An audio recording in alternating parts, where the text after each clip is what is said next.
Hello students, today I am going to explain chapter number 18, body fluids and circulation.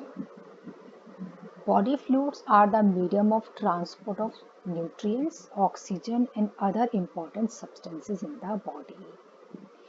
In our body, many substances are transported from one part of the body to other part.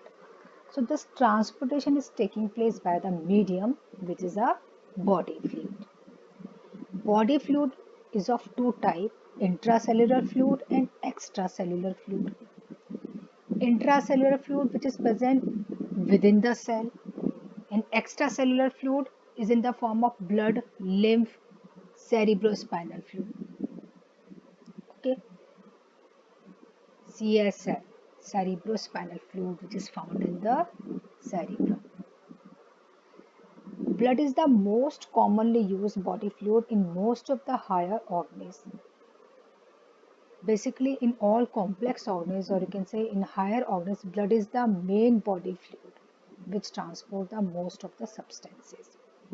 Lymph also transports certain substances like proteins and fats. Lymph is another type of body fluid which transport the protein and fats. First of all, we will study about the blood. Blood is a fluid connective tissue composed of a fluid matrix, plasma and the blood corpuscles. Blood is a type of connective tissue which is made up of plasma and blood corpuscles, means blood cells. The fluid part of the blood is known as plasma, in which blood cells are found. It forms about 30 to 35% of the extracellular fluid and it is slightly alkaline fluid having pH 7.4. Extracellular fluid is of blood, lymph and cerebrospinal fluid. So the blood constitutes the 30 to 35% of extracellular fluid. And it is basic in pH, that is it is alkaline in nature and its pH value is 7.4. So we can explain the component of blood with this flow chart. Blood is made up of two components. Formed elements means blood corpuscles and second one is plasma. Plasma is made up of water, proteins, mineral, ions. Plasma having component water, proteins and mineral ions. Formed elements, or you can say blood cells, they are of three types: erythrocytes, leukocytes and thrombocytes. Erythrocytes are the RBC, leukocytes are the WBC and thrombocytes are the blood platelets. Plasma is a straw-colored viscous fluid that constitutes 55% of blood volume. Plasma is a whitish, or you can say light color fluid, which is constituting the 55% of the blood volume. 55% part of blood is plasma. It consists of 90 to 92% water, 6 to 8% protein. Okay, whenever we talk about the component of plasma, so this plasma consists of 92% of water, 6 to 8% protein. Proteins are of fibrinogens, albumins and globulins and having glucose, amino acids and small amount of minerals also. These are the component of plasma. Erythrocytes, leukocytes and platelets, they are collectively known as formed elements. Erythrocytes are most abundant cells in human body. Erythrocytes, that is RBCs, they are most in number in the human body and total blood count of RBC is 5 to 5.5 million. In the blood, 5 to 5.5 million RBCs are found and which is slightly less in females due to menstruation. They are less in number in the female's body. It is formed in bone marrow. RBCs are formed in the bone marrow. Bone marrow is found in the bones. Nucleus is absent in mammalian RBCs having biconcave shape. The RBCs are non-nucleated, they are not having nucleus and their shape is biconcave. Every 100 ml of blood contains 12 to 16 gram of hemoglobin. In healthy person, 100 ml of blood contains 12 to 16 gram of hemoglobin and they have lifespan of 120 days. Okay, hemoglobin is found in the RBC. Blood is red because of hemoglobin pigment. The lifespan of RBC is 120 days and they are destroyed in spleen. Whenever they are destroyed, spleen is an organ which is also known as graveyard. Here the destroyed RBC are stored, that is in spleen. Next blood cell is leukocyte. Leukocytes are also known as WBC. They are colorless because they are not having hemoglobin. 6,000 to 8,000 of WBC are present in each ml of blood. So they are less in number as compared to RBC. 6,000 to 8,000 in each ml of blood. Whenever we talk about the WBC, type of WBC, it is mainly constitute two type of cells, granulocytes and agranulocytes. Granulocytes having three types: eosinophils, basophils and neutrophils. In the agranulocytes, lymphocytes and monocytes. So these are the type of WBC. In all these cells, that is eosinophils, basophils, neutrophils, lymphocytes and monocytes, neutrophils are most abundant and basophils are least abundant.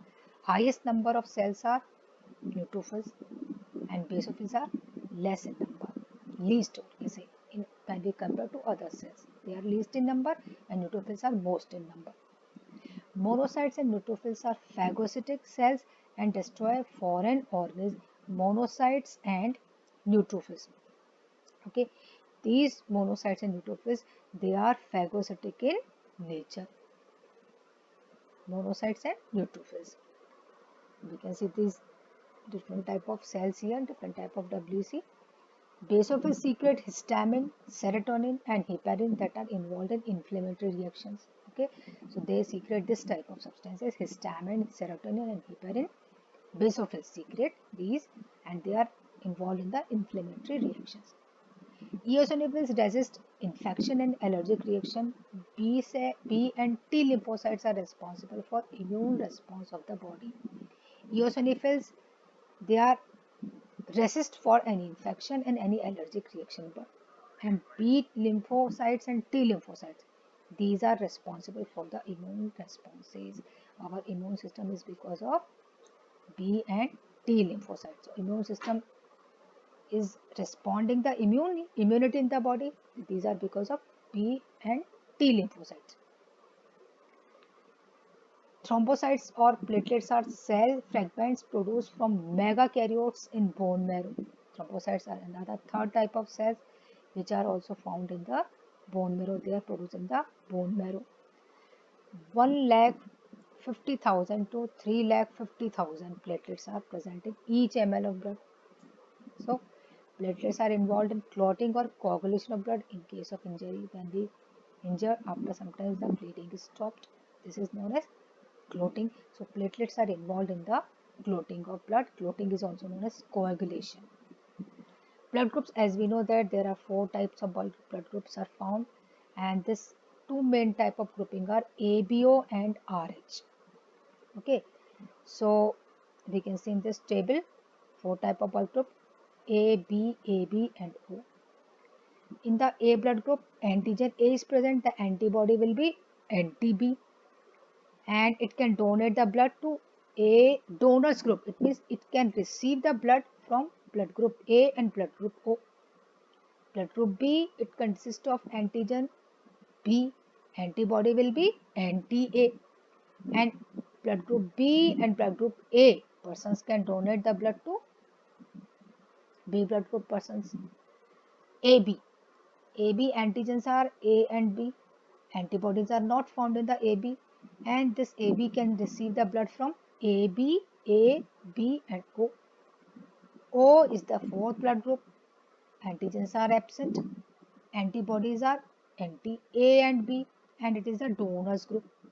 It can donors group, that is, we can say it can receive the blood from the O blood group persons only. So during transfusion, blood of donor has to be matched with blood of recipient to avoid clumping of RBC when the blood transfusion is there. So the blood group of donor should be matched to the recipient. जिसकी body में transfer होगा blood, that blood group should be matched from the donor's blood group. Group O blood can be donated to any individual with any blood group. O is known as universal donor because it can donate the blood to all the individuals which is having any type of blood group.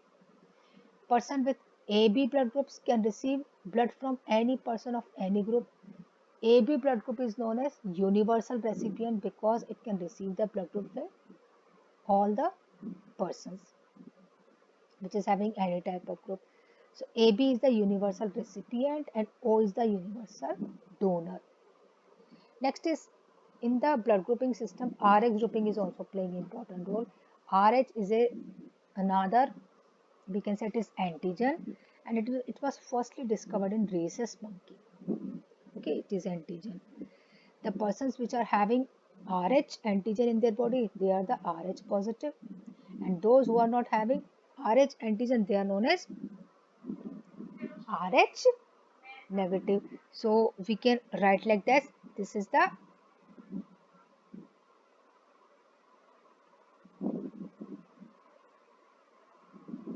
RH positive. Okay, and here we can write like that, RH negative. The persons which are having RH antigen, they are RH positive. Which are not having RH antigen, they are RH negative. Okay, next topic is erythroblastosis fetalis.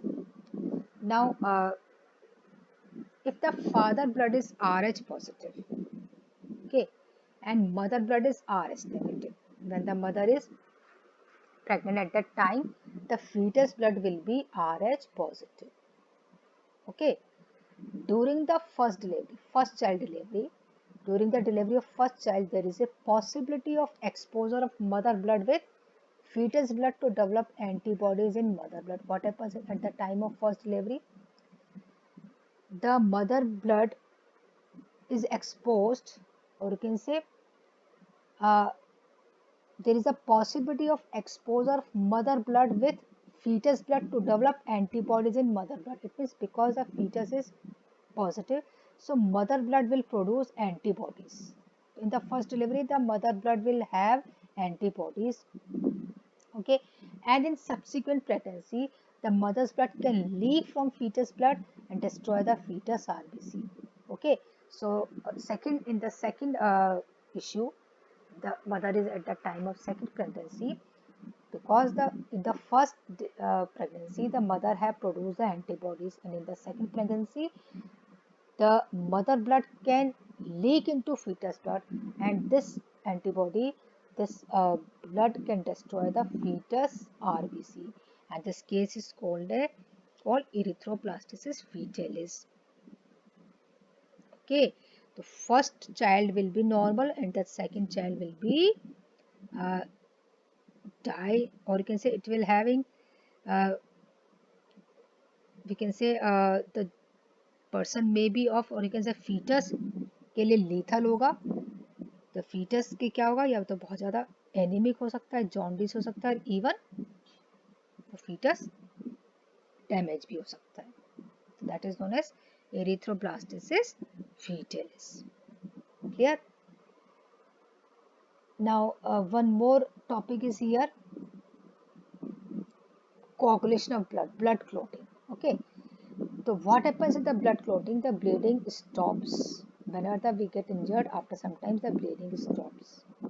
So how is it taking place? And for this blood clotting, blood platelets are responsible. So how this process is taking place?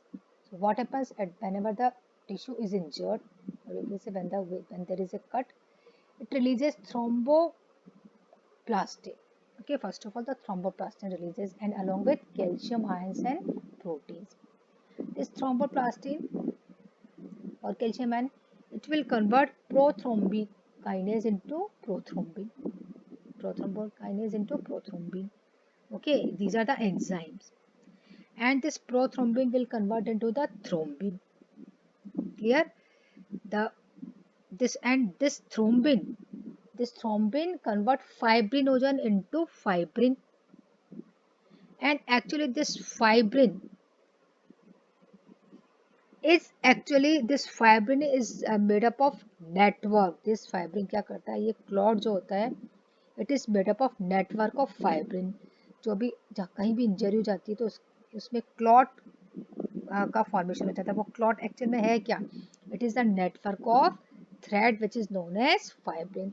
So how this fibrin will be formed, that is explained in this flow chart. First of all, thromboplastin releases, calcium ions release, and proteins are also releases. And prothrombokinase is the enzyme which convert prothrombin into thrombin. Here we can say this prothrombin is converting into thrombin. This is the another enzyme. And this thrombin will convert the fibrinogen into fibrin.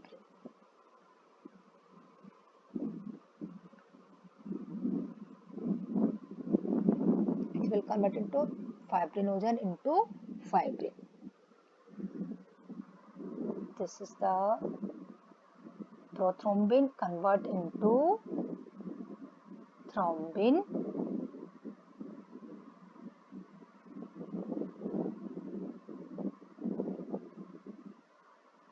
Okay, it is inactive enzyme. Prothrombin is the inactive enzyme.